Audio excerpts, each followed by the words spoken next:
Welcome everyone. How we doing?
How's everybody doing? Hope we all had a good weekend. Started a little bit late, so we're gonna give this a second, let a few more people show up, hopefully.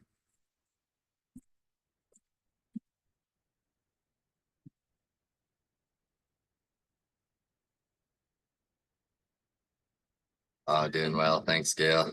Thank you. Doing good. Doing good. Good weekend for me. Yep. Happy Sunday, everyone.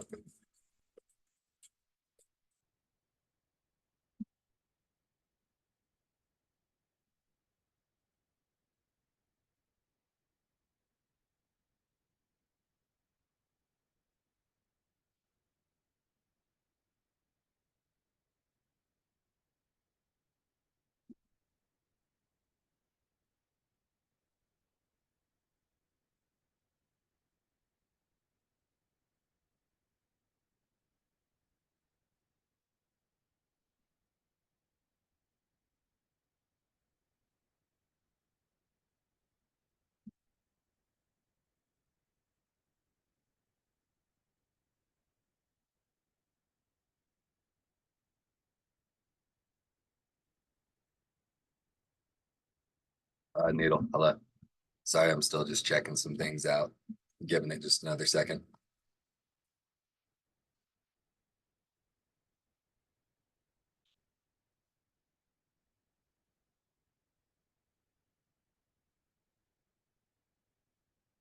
Get going here in a second. Welcome everybody. How we doing? Oh, oh, got Mr. Khan himself in the house.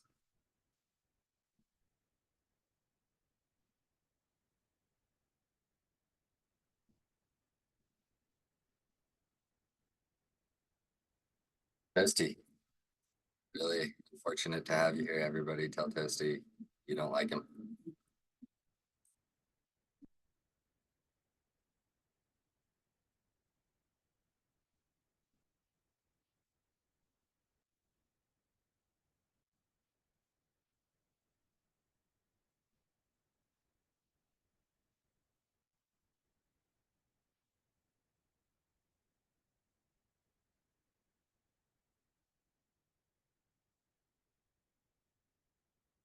Okay, welcome everyone. How we doing? Dirty River, happy to have you. Let's get this thing started. Sunday night scan. Just gonna kind of check out some things that maybe I got my eye on. Didn't really have any plans so far. I knew a couple things that I wanted to watch, but I'm basically going to be checking out charts with all of you. Just trying to have Joe covered tonight. We got Toasty here. I'm sure he'll bug us with something. Saw Noodle in here. I'm sure he wants to look at the most recent pump and dump.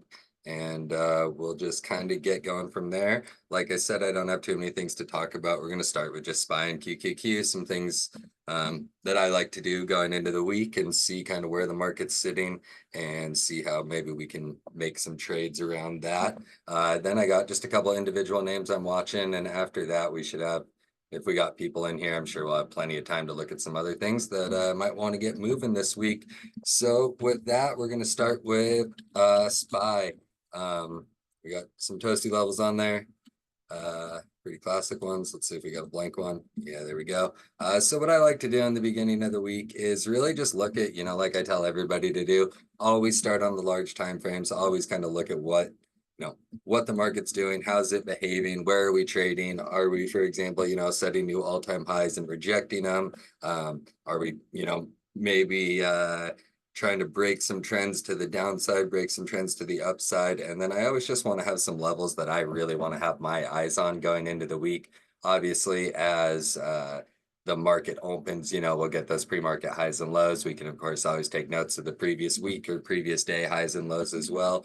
But what I like to do, as always, we're just going to kind of do the obvious. Trend is up. Don't be bearish. If you're bearish, you're basically wrong. We do have a nice trend up here. So we're trading, obviously market is trying to go up dips. We're still in buy mode on basically every single thing. We are finally seeing some pullbacks on things like Nvidia, stuff like that. But to me, it's, nothing to be concerned with. A pullback after 1,000% run is nothing to that you should really be scared about, in my opinion, and you should likely still be looking for those dips to buy. But for SPY, I always want to know, what are the important levels that we're trading around? And so for us right now, I mean, basically anybody, even if you don't know much about this chart, this 542.50 is really what, in my opinion, everybody should have their eyes on. Obviously, we held it for multiple days last week. We were even, if we look at Friday, and I'm sure my level's not exactly perfect. Yeah, we were getting down there, 40 cents off, something like that. So we know that level is important to the people who actually move the market, the big money buyers, things like that. That should really be, that's our line in the sand of, we don't want to be, you don't want to be buying shorts as we're getting down to this level, unless we got something really telling us that the market is likely going to go down. We really want to have no interest in being short down there. We definitely want to be looking to get long at that level if we do see another pullback down to it. Below there, always good to have, some other targets, other places to watch. This low is 539.75. Obviously, 540 going to be another really big number. And it just so happens to line up really, really well with the 20-day SMA. So we know, even if we do give up this 542.50, we got another pretty important thing sitting not more than a couple bucks below us. So, you can take the short down to there looking for the move to the SMA. Obviously, the SMA is going to move up as we start printing a new candle.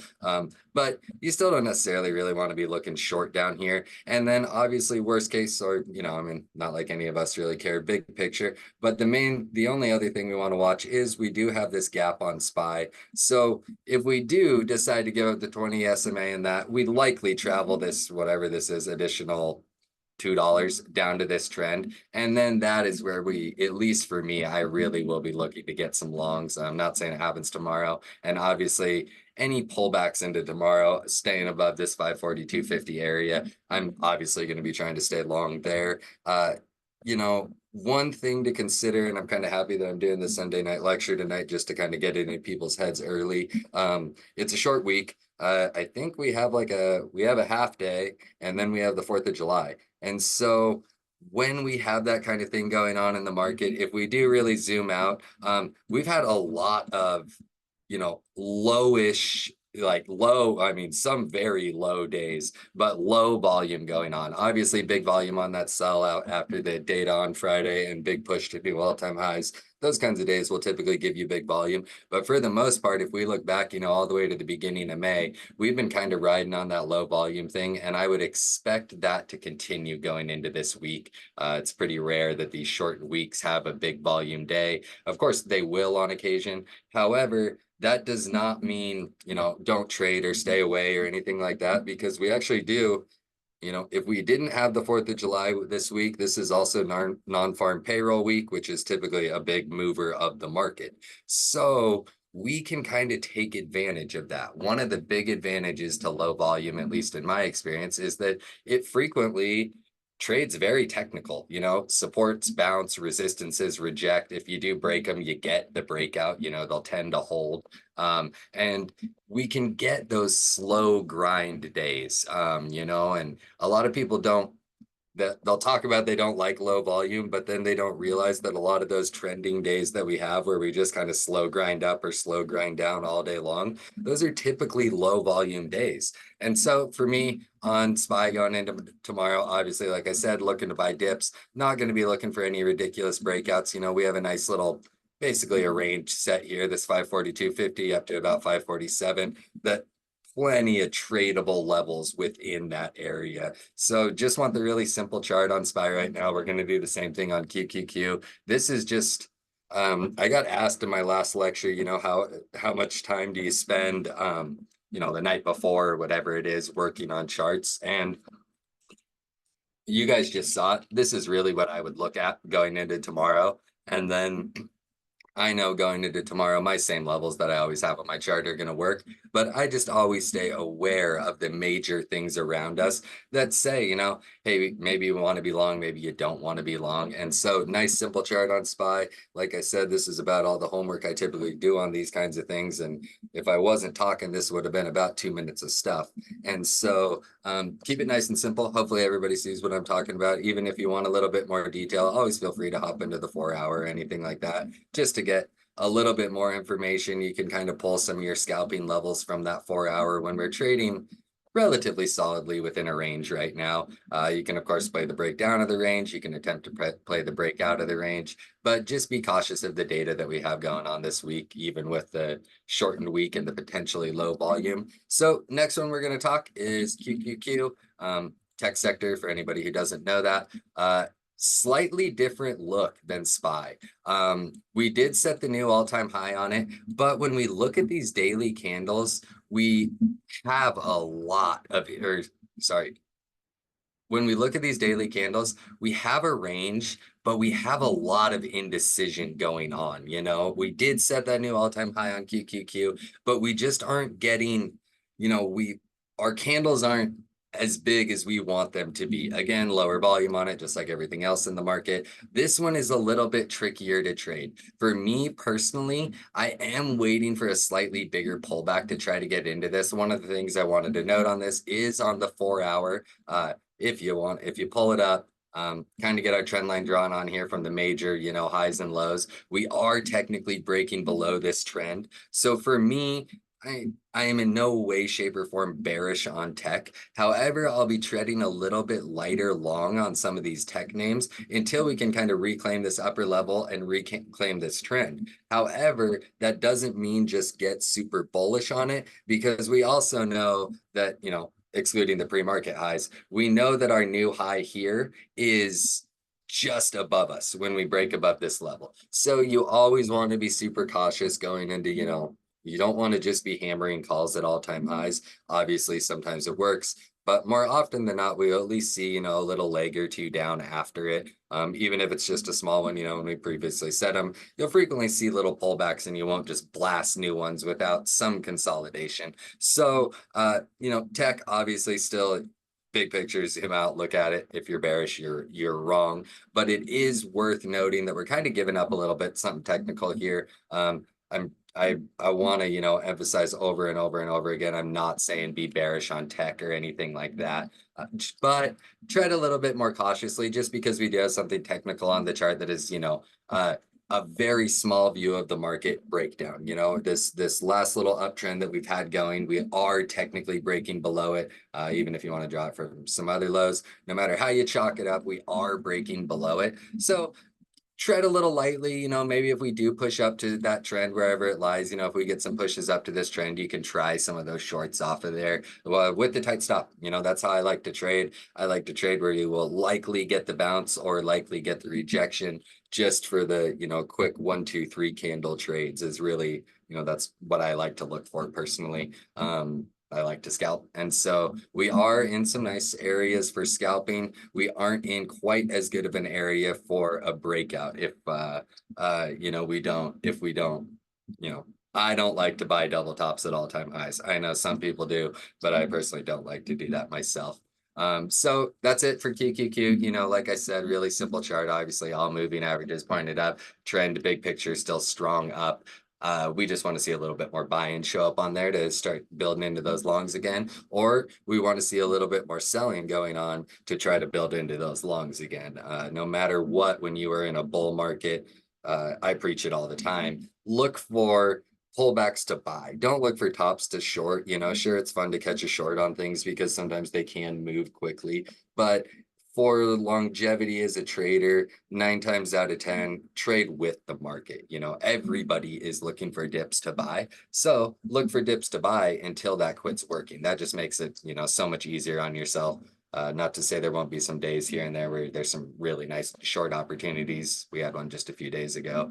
Really nice short opportunities to short the market. Still start using those shorts to just funnel longs, you know, keep that going. That's been working. I mean, basically for, I don't know, probably the better part of 2 years now, 18 months now, we've been pretty well buy every single dip, and you're getting out of it real happy. So personally, I'm going to be sticking with that. So funny enough, the first one, I'm just going to cover a few of the stocks that I was looking at. AMD, one of them, still fighting this range. You know, AMD's been stuck in this basically one, you know, some attempted breakdowns, but this 160, 170 range dips down to 156, 160 area, working just over and over and over again. So for me, I'm going to stay hammering that thing. You know, like I said, I try to trade with the market. No denying AMD is, you know, technically deep into a bear market. It's pulled a long ways, you know, maybe 30% off of its highs. I don't exactly know where it's sitting now, but 28% off the high. So it is solidly in bear market territory. So it is a little bit weird to think about it as, you know, a buy the dip opportunity, but still, you know, while it may not be NVIDIA, and everybody is realizing it's not NVIDIA, still buying these dips is working really well. One of the things I want to note on it is that when you start to see, you know, we do have an SMA cross, we could get another SMA cross to the upside. More importantly than worrying about those crosses is noticing the fact that they're starting to work their way sideways. You know, obviously the chart is sideways. When the SMAs start to really go sideways, that's when you know that you are range bound and you are consolidating. And so who knows how long the consolidation will last. But when the consolidation ends, AMD is likely going to put in a very nice move. We don't know up or down, obviously, but I'll be looking for the break of some of these previous highs to be getting long on it if that looks like it's going to be the trade, or really a short and a little visit under this 200-day won't entirely surprise me, just because we are seeing, you know, we are and have been seeing a lot of selling on AMD for months now, you know, all the way since March, it looks like, even February, it looks like. So still cautious buying the dips, but it's still a chip, still buying the dips. You know, those bounces tend to come on a name like AMD. And so if we zoom in, my ideal entries are anywhere down here, this 160, 159 area, with just the stops below it. Obviously, you may face, as we saw this previous week, you know, you may see some of these breakdowns. And if these breakdowns come, just exit the trade. That's really what I want to, you know, that's what I want to push on people more and more. I have seen just over the last few weeks some really impressively horrible trade management going on in the group. And one of the most important skills we can work on as a trader is stopping out. All of you that come to my classes all the time know that, to me, that is the second most important part of any trade, is your after entry is your stop out. So just know where those stop outs lie. And if you're trying to catch this bounce down here at the bottom of this range, understand that your stop is any, you know, daily or 4-hour close outside of that range, because you want to tread on the cautious side and lose less money. Maybe we get the quick breakdown that gets bought back in. That's why you might want to give your trade a little bit more time to breathe, just to see how it actually works. You know, if you're looking for a longer term trade on AMD, don't have the, you know, buck stops that I frequently talk about. You know, widen that stop a little bit, or at the very least use some longer time frame candles. I've been trying to pull these up in, you know, a bunch of classes. You know, we did have a 4-hour close outside of here. It was heavily bought up. Obviously, this one was not another 4 hour close outside of here with the 4 hour close inside of there. So it's frequently worth it to look at some of those longer time frame candles and use them for your trades a bit more. If you're in VC with flips, scalping, or you're listening to me and looking for scalp trades or asking for trades on trade floor, my stops are always going to be very, very tight. If you got trades going down 50% and you aren't stopping out, please DM me, because that's just wrong, But so for me, AMD, nice and simple, not interested in really any trades up here, but any of these, pullbacks 160, 159, and I'll definitely be looking to try to catch that bounce on AMD. So that's it there. Next one we're going to check out, Amazon. Obviously real big breakout. Meant to put my other levels on here. Real big breakout. When we're sitting up at these highs, this is where we don't have a lot of data. So the only things that I personally really look for are any of these major, obviously the daily, because we have so little data, hard to get information off. But any of these major highs, any of these major rejection points, this one didn't quite get there, but any of these major rejection points or holds or candle opens, those are what we want to trade around. I'm definitely in the camp that Amazon wants more. It had a real nice pullback, $8 pullback or whatever. That's a nice big solid pullback, completely reset us down to these 4 hour SMAs. So I do think really any dip buys in that 191, 192 area, anywhere from 191 up to 192.7, that's where I'll likely be trying to get into an Amazon trade, keeping those stops tight again, keep it about $1 or so, and you will have very little risk on the trade. And then I do think that sometime over here, maybe it'll be this week, maybe it'll be next week, I think Amazon will likely want to give us a little bit more push. Like I said, tricky to trade. You always want to be careful buying anything up here near its all-time highs. But if you are looking to play these bounce trades, just keep those stops tight. And as you start to see profit, ratchet those up. That's another one of the things that I've seen. If you got a nice green trade, don't let that thing go red. Take your stop out, and if it pulls back to your entry, give it another stab, choose a different contract, maybe choose a little more time with some of your profits, and let the trade work for you. But if you're just looking to catch these initial scalps up here near all-time highs, then you obviously want to be a little cautious, knowing that, don't get me wrong, I don't think that a big $8 sell day or whatever is going to come on Amazon again. It obviously could, but don't go looking for just the instant turnaround $8 run after we basically did the up and down. Look for, a couple of those $1, $2, $3 moves on Amazon. And I think there will be plenty of those to be had to maybe build yourself into a longer term position for, maybe midsummer, end of summer, something like that, to really catch some of this move. Tilio has been harping on this one for weeks. We all kind of slept on it when he was telling us get long on Amazon at 180 or whatever it was. But here we are, big run. I'm sure Tilio is likely looking for more. We've had a nice pullback. So looking to buy the dips on Amazon. Nice simple trade. That's the kind of thing that I love personally. So we'll see where some of these pre-market highs and lows, anything like that, land. But that 190, 191, 192 area seems like a real nice place to try to take a little stab on it long. And last one we're going to talk about. Let's see. I guess I should see, do I have any questions? Oh yeah, let's check out Con, that's for sure. QQQ 500, huh, Joe? I hope so. I mean, yeah, it's coming. Okay, if we chat about T, Zane, yeah, actually, that's the next one I'm going to pull up. Do you want me to talk about you stopping out of the 200% or not? PayPal Cat, yeah, we'll check some of those out. Yeah, but yeah, we'll talk about AT&T. AT&T, obviously super bullish on it, or super bullish move on it so far. We're pushing up to some of these upper levels that we've been targeting for going on a year now. This thing moves like a slug. Somewhere over here is where I told Zane to buy T calls. He didn't take his profit. Then he stopped out. I told him to buy more, and then they ran 200% into close, so he didn't hold those.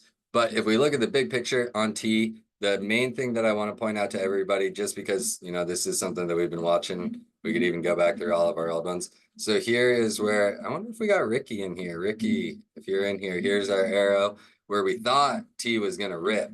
In the end, T did not rip off of that earnings. But the thing that we want to note here is this big old gap.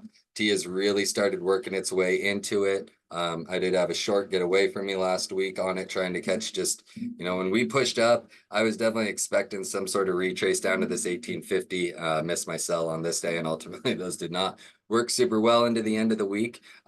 But now that we are pushing into this gap, this thing is tradable. Staying above 19, I like being long on T. If we can stay above 19, any pullbacks to 19 are worth buying with those real tight stops. You guys know I love trading these contracts because they're cheap. You could probably get some 2 week out in the money 19 calls for maybe 40 bucks, 35 bucks. If you take the stop out at 1884, you'll be down $6, $7. And that's basically where I would be looking to, take that stop. Is if we're looking like we really aren't going to want to go and fill this gap, then just get out of the trade, stop those 1880s, and look to buy anywhere down 1870 something, 1860 area even, to see if we do want to try to push the rest of this way through this gap. Obviously, we've been targeting it since lows. We were originally long T down here, got long on this bounce down here. All of these breakouts we've hit on T. And then finally, the very last T trade we talked was, well, 2 weeks ago. We said we were getting some really nice consolidation, some inside candles here, and buy the breakout here. And ultimately, T really put on a big old run for us. It's been moving better than normal. So I've been hammering T lately. One that I really, really like I said, dips to 19 worth buying. And then if we dip below there, anywhere down to that 1850, 1860 area, dips are definitely worth buying. T finally getting some legs on it, getting nice strong buyer volume the whole time. I mean, these are the types of things that you want to see when you're looking for those nice bounce or nice breakout trades, is you want volume backing it. I use volume all day, every day. Toasty uses volume. I don't know if he's still in here. He might have left already. Toasty uses volume all the time. He's big volume trader. And so if you aren't watching volume, you're really doing yourself a disservice. I know I've seen a couple of people in here try to say they don't use it, and try it again. And if you have questions, feel free to shoot some of us that do use volume, whether it's me, Flips, Toasty, any of us. We're all heavily focused on volume all day, every day. And one thing you learn in trading, volume and price are the only two 100% truths in trading. And if there is not volume to back your trade, then you're likely on the wrong side of the trade. You don't want to be the only one buying. I love AT&T, but my few contracts at AT&T ain't moving that stock. You want everybody else liking an AT&T too. Otherwise, it's just really not going to make a move for you at all. So make sure you have that volume backed breakout. If we do, like when we had these days where we were kind of consolidating, we did have reducing volume, but we had big buying volume. The whole time we were kind of just chopping in this 20-cent range. And so that's just the market, the big money people accumulating some shares before they really let it go and get that nice push for us. So love to see that big volume back to breakout on T. And for me, definitely still looking to, stay long on that for sure. Final one that I'm going to talk about, and I think we talked about this one in class because I did take a trade on it here a couple of weeks, maybe last week sometime, was Ford. We had that big breakdown, obviously on it. Thing doesn't move very fast, obviously. Had that big breakdown, but then the bigger thing that I think, people should start to note right now is that we've broken this really nice trend here. This one obviously long broken, this one long broken. So now this is really, either of those are the final trends that we were looking at for that breakout to come on forward. So when we reclaimed this 20, I actually took a share trade, or a 200 day right here. I actually took a share trade on it to try to finance a nice little pop, and then waited for a pullback and ended up getting in contracts on it. And so what I did there was I just flipped the shares. We got a nice, 5% bounce somewhere around here, and took the flip on those shares and then rolled the share profit into contracts. This is one that was a little weird, maybe, not quite my normal type of trade, but I did feel like seeing the market, and I can draw this for anybody who doesn't know what I'm talking about. This isn't anything major, but this is what we talked about in my class. This is a higher low. So we had a low and we have a new low, and it's higher than this one. That was the first real higher low, technical higher low that Ford had set in quite a long time. So that is the first sign that the market is trying to show up and buy this stock.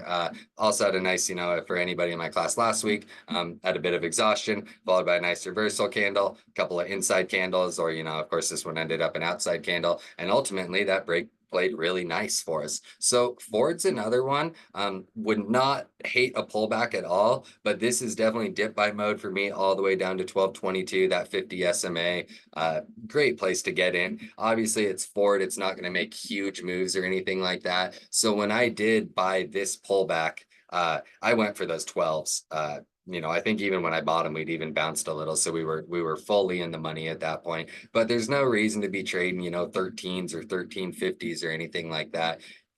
Because an option contract does not care about stock percent move.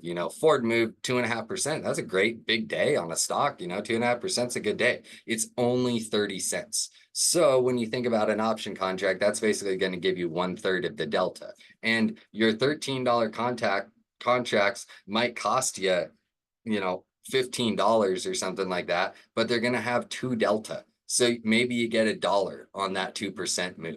So you really don't want to trade those kinds of contracts because they won't pay you very well. Whereas if you trade these 12s, you're going to be sitting at 40 delta. So if you get, and they're only going to cost you $30. So if you can get that little move, you can get your 30-40% on the contract off a 20-cent move on the stock. That's really all you need. So if you are looking for these dip buys on Ford, definitely, trade the reasonable prices. 1250 even for me is a little too far out. I'd personally just stick with those 12s. But if you are going to go 1250s, make sure you buy yourself some extra time just in case it doesn't happen super quickly.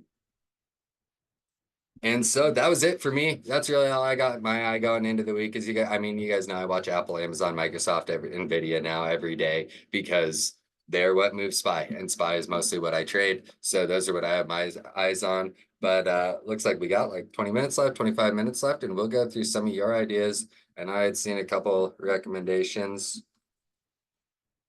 What do we got here? Taking a drink of water. Ooh, PayPal. Everybody's most hated stock, huh? People have been trying to, yep, still looking horrible. People have been trying to catch the move on this thing for so long. It's just not even.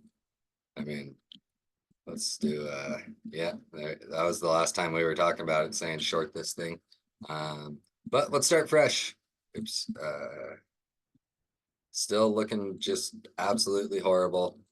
To me, not a lot to be bullish on. Ooh, that's important. Just not much support down here. Heavy selling. Strong selling pressure. It is interesting to see that big of a volume candle on a bit of a sideways thing.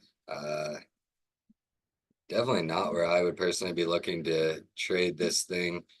You can attempt to catch this bounce here, but you have to look at the big picture of PayPal. One, it's absolutely demolished. I mean, I don't know what that is, 75%, 80% off highs, probably something like that. The thing's looking horrible. So big picture, stock looking terrible. Shorter picture, stock's still looking really bad. Every breakout is sold. SMA is going, if anything, sideways to down. When you're trading below that 200 day, that means that anybody who has purchased shares in the last 200 days, the better, 2/3 of a year, just short of 2/3 of a year, is now red on the shares. So that tells you that there's not a lot of people that are making money on PayPal. And we always want to trade with the side that is making money. Currently, shorts are making money, but if I was going to try to take the long trade bounce on PayPal, I would wait for this trend break, maybe a retest over here to try to get long, targeting nothing more than the 200. You shouldn't be bullish on something like this until news, good earnings, whenever these are, looks like end of next month, PayPal needs something good to bounce. Otherwise, I bet we go visit some of these lows down here to 56. And if we get below 56, things will start to get, that gap will fill. And if we get even below there, that, this, not quite a gap, but this gap will fill. Definitely nothing that I have any interest in personally being long on or short. I don't like shorting after a huge drop like that. Things down, 15% or something from these highs. So I don't really have a lot of interest short on it, just not anything I'd want to trade. This is another one. a lot of the Twitter people were trying so hard to catch this trade and just failing over and over again. Always worth it to look big picture and say, hey, this thing doesn't look good, so it's not something that I have a lot of interest in. Um, but tell me what you're thinking, Dr. Tran. Let's hear your thoughts on it. But we're gonna move on to the next one. Just remind me when I get down to your message. Cat. Ooh, cat. Cat looking a bit more constructive. It's a little rough.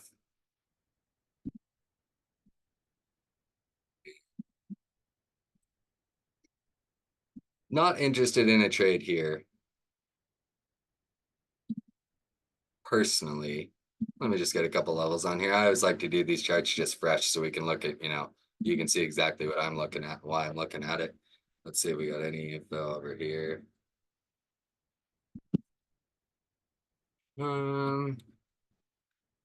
Really where it sits, no interest in longs. I do right here above that 235 or 335 area. I do start to like it a little bit more. This is another one that kind of like we talked, I don't remember AMD, setting, maybe it wasn't AMD, but setting some, Ford, setting some higher lows. That's what you want to see the market do.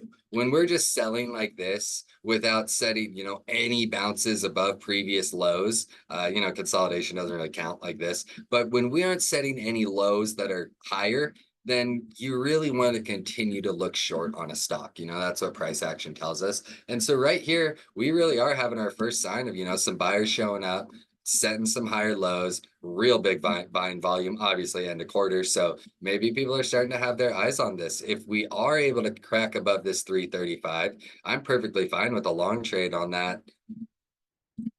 I mean, all the way up to this 50 SMA happens to line up real nice with previous resistance, but that 334 to 340 could come nice and quick for you. And then again, if we're able to push up to that trend, nice, that'd really be my final target. If we get the breakout, great, but I would rather wait for any sort of pullback to come. However, if we're able to do a little bit of consolidation, then the break up trade can play really nice, or the breakdown trade can come really nice. But until we kind of get a move out of this little consolidation triangle-y area, I'd be treading a little bit light on calls without pullbacks to trend, breakdowns of trend for puts, or breaks above levels for calls. I don't personally trade inverse head and shoulders. I see their head and shoulders. I see you mentioned that.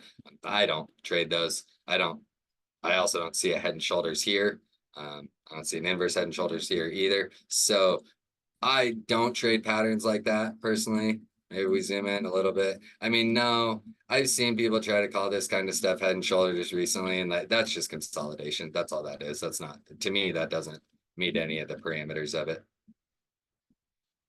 Joe, yeah, T best company ever. Tim, we got some questions. And I'm not sure what your first question means. The teal line showing support and resistance. Maybe you think this is teal? But these are just my SMAs. These are daily simple moving averages. We're on the daily time frame. I do all my analysis on the daily time frame. Then I trade it on 5 or 15 minutes. So we can see break above here. And then if I have my intraday indicators on, my chart will look something like this intraday. We're holding all these EMAs, holding the VWAP, holding above the hourly 20, break above here on volume. I'll look to enter that trade. I really do like that for who brought up Cat? Lion Trader, my man. Yeah, nice one.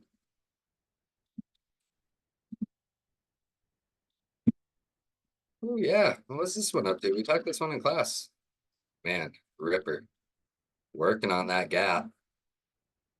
Man, this is where I wanted to get long. I miss this.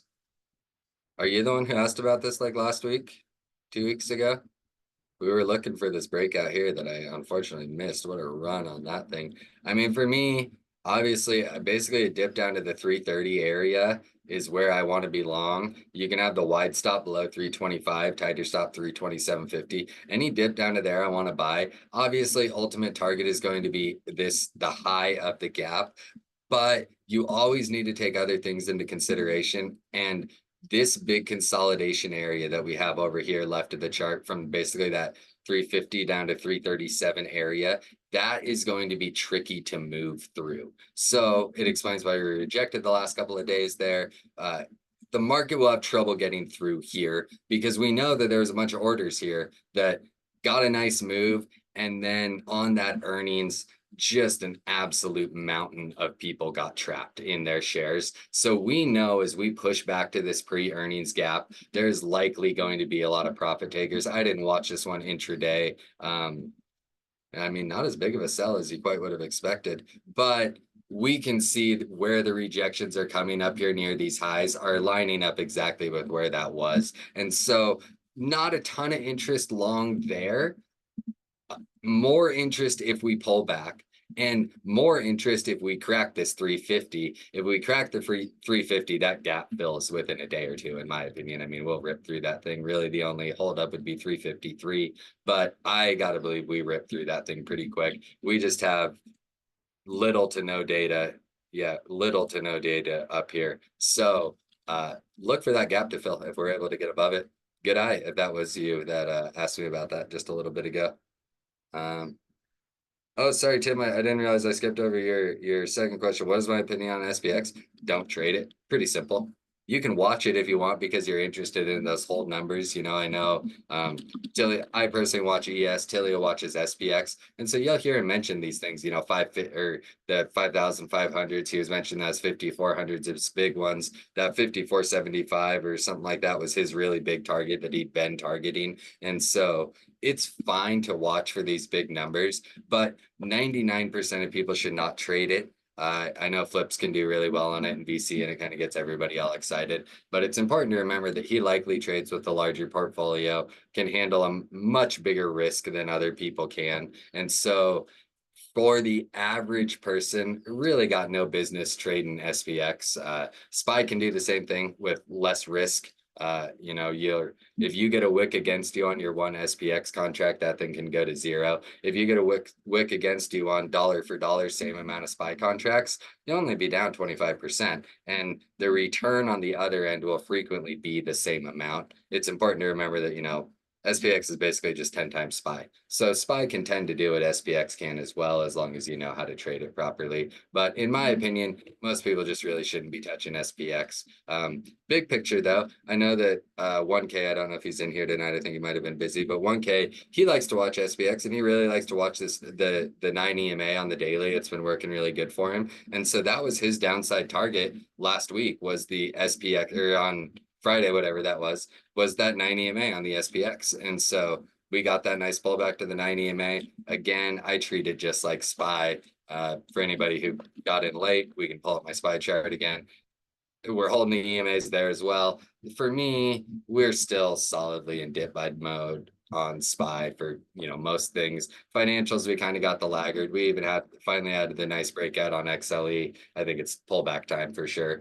But we're looking good on a bunch of the sectors there. This week, I'd like to, for anybody who doesn't know, anybody who likes to look at, some additional things in the market. You might have seen Tilio mention it, or me or Toasty mention it. So this is RSP, and it's an Invesco product, but what it is, it's the S&P 500, but it's equally weighted.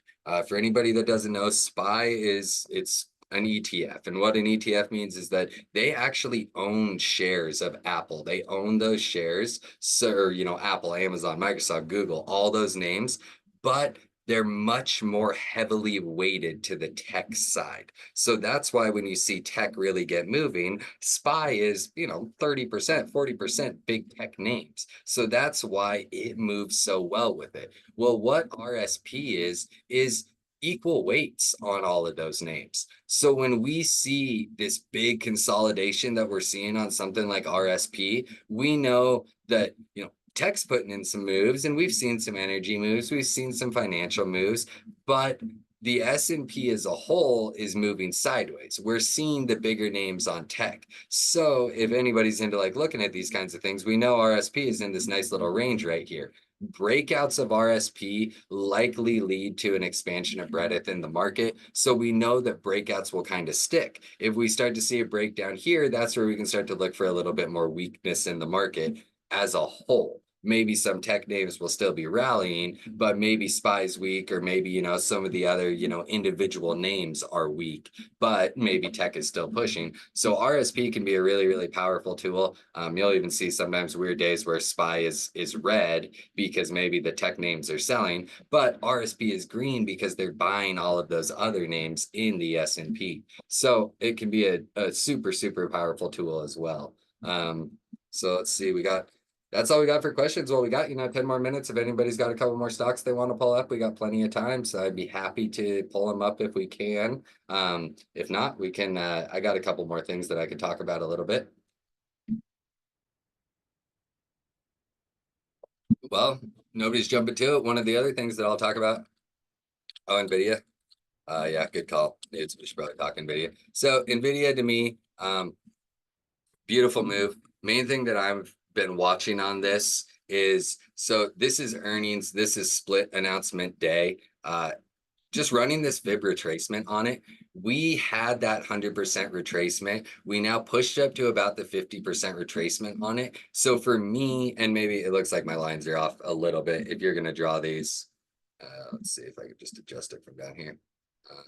If you're going to draw these, make sure you draw them, accurate. You want as much accuracy as you can have. Pushed up to that 50 retracement. So to me, I'm just looking for consolidation. There's no reason to be bearish on, big time bearish on NVIDIA until we start to give up some of these lower numbers. I'm not I'm not bearish on NVIDIA until we're under 120, even 117, something like that. I think somebody told me Tilio did a sweet write-up on NVIDIA in his newsletter, so we're checking that out. But to me, all I'm watching right now is just this retracement, because this insane run was, split announcement run. And then obviously we split and we ran a little bit after it. And then, me and Tilio and everybody tried to warn people, hey, things most of the time tend to take a pretty good sell-off after the split. So be careful chasing the NVIDIA longs. And as we've seen over the last, week and a half, the NVIDIA long chasers are getting absolutely clobbered. And so for me, not bearish on NVIDIA, even remotely, even if we give up these levels, I'm still bullish on it, So no reason to be overly, bearish on this thing. And I really think any dips down here to these, this 122 area, probably worth buying. It's been working for a few days. So we are, obviously this is consolidation. Treat it as consolidation. Buy the dips to 122 with stops above and short those rips up to 126, 127. I'm sure when we see this thing get pushing and it gets above those, it will fly. So if you're shorting it, stop out when you're wrong. But I got to believe the more likely trade is if we push back up here, they're going to sell us again. So those long chasers will again, likely be getting pretty beat up in my opinion. So tread lightly on it and definitely buy the dips. Don't buy the rips on this thing just yet.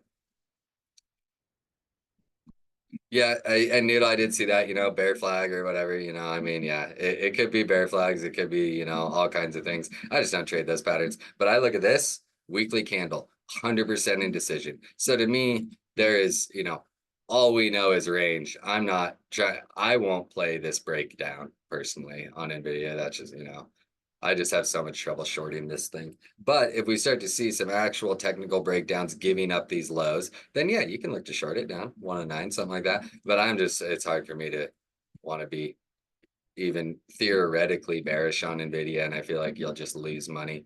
Oh, and look at that SMA. Yeah, that's a nice one. I don't know. To me, I'm just not, I know everybody wants to be bearish on NVIDIA. I actually have some shorts on NVIDIA that are basically worthless that I got pre-split. But no reason to be bearish on NVIDIA, in my opinion. Yeah, and I know I've heard people call this one the head and shoulders. You're right. And they could try to do the breakdown, but like I'm hammering dips on this thing personally. It just works too good on NVIDIA. We had 3 really big days of selling. No denying that whatsoever. There was your nice short on NVIDIA that everybody's been trying to catch for a long time and nobody tried to catch it. They tried to buy the dips the whole way. And so I think for now, still stay buying dips on this. We got this nice strong little zone here between the fib and that level. And so stay buying those, in my opinion. Okay, NVIDIA. So wait, what the? Oh, we got needle. Yeah, this one was aggressive. This day was huge.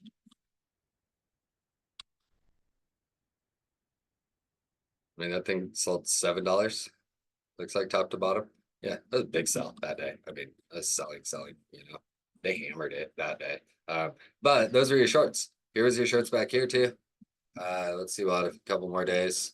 And you know, I just don't chase trades. I know everybody else feels more safe. Look at this one. This one was aggressive too. That one was $11 selling day. And that's, you know, this funny enough, this was I believe this was the day they added XLK, and it's been getting just clobbered ever since, you know. But yeah, fun. I mean, fun. Nvidia's great, you know. Trade it. And now I say trade it. I try to tell everybody to trade this thing now because it's cheap. Well, I mean, its contracts are still a little bit juiced, you know, but overall it's very cheap to trade compared to what it was. And for a stock that's 120 bucks and puts in, you know, $2, $3, $4 moves like it's nothing, that's a really great thing that we as traders need to take advantage of. I think that Nvidia will I think that Nvidia is likely going to find itself into some consolidation. It might be a nice big $20 range we get a trade in, but I'm personally expecting to finally see some much needed breathing on Nvidia. You know, as we all know, we can zoom out and just look at this like hilarious chart down here. I hate that TOS didn't get rid of those for me. I guess we'll just go weekly. Like, look at this chart. Let's get some consolidation on this thing, you know, and then I think it legs up. Obviously, you got to stay bullish on this. But when you look at a chart like this, we need consolidation because when we get these long periods of consolidation, like we had for this, you know, 3 or 4 months, that's when you start to see these just explosive moves out of Nvidia that it likes to do. So to me, this thing is sweet, you know. I mean, it's great. It's great to trade now and stay buying dips on that thing, in my opinion. Yeah, way friendlier now, but the gains ain't the same. But let's be real here. Most people are just losing everything trying to trade Nvidia, so it's probably good that they aren't doing that anymore, you know. Okay, and so if that's gonna do it, the final thing that I did want to touch on, and just only because I kind of brought it up earlier when the person asked about SPX, something that you should uh something that I think I recommend to everybody. If you're trading SPY and if you're trading QQQ, if you're trading any of those things, find the major index that you like to watch, whether it's SPX or ES, and pay attention to those levels and pay attention to those zones. I hear people say all the time, oh, you know, SPY has a mind of its own, and it quite literally does not. Its mind is controlled by all of the stocks that it holds, you know, so it very literally does not have a mind of its own. But people will talk about, oh, SPY bounced in the middle of nowhere. I didn't have a level there.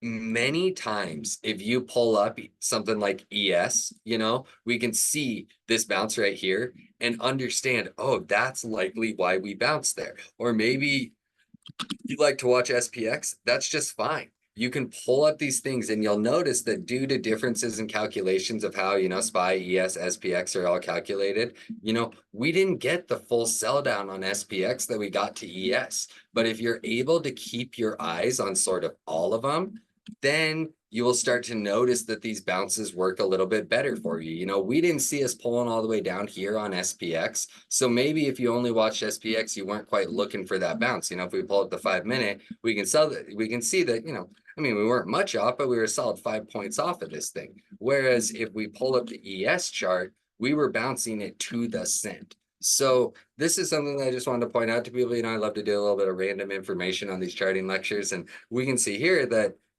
when you really couple all of these major trackers of those big ETFs of the S&P, if you're a big QQQ trader, I recommend watching NQ. We have seen some explosive moves and explosive breakdowns the last couple days around this 20,000 level on NQ. And so people might have been like, oh, why, you know, why did QQQ take that big breakdown right there? And it's because, you know, when we look at it and we're like, you know, what caused huge selling under 480.60? That's not a level. You know, that level doesn't mean anything to us. And we broke 20,000 on NQ. So when you see that type of level break, that's a place where the other side will frequently give up. And you might see one of these exhaustion candles. We've been selling all day. And then basically the biggest candle of the day is this one, which ended up on that break of 20,000 on NQ. So this is something I highly recommend for all people. If you are getting into trading and you like to kind of have your eye on multiple aspects of the market, pick SPX, pick ES, pick SPY, and find which ones you like to watch and kind of keep your eye on all of them and have that information from the market so you can plan your trades a little bit better. Okay, and if that is going to do it, that's all I got for everybody. Thank you everybody for coming. I've already seen a few people trickling out, so if you're getting out of here, thank you. And as always, my DM's always open. I love doing these lectures with all of you. And so if you got any questions, shoot me a question. Yeah, thank you everybody. Yeah, Kevlar, thank you. Always see your name in here. Thanks, everybody. Yeah, good luck this week. Just as the final disclaimer, technically a short week. Watch for some lower volume, watch for some range trading, watch for those kinds of things, and trade accordingly. Yeah, thank you, everybody. Okay, have a great rest of your night, and we will catch you all tomorrow. Thank you.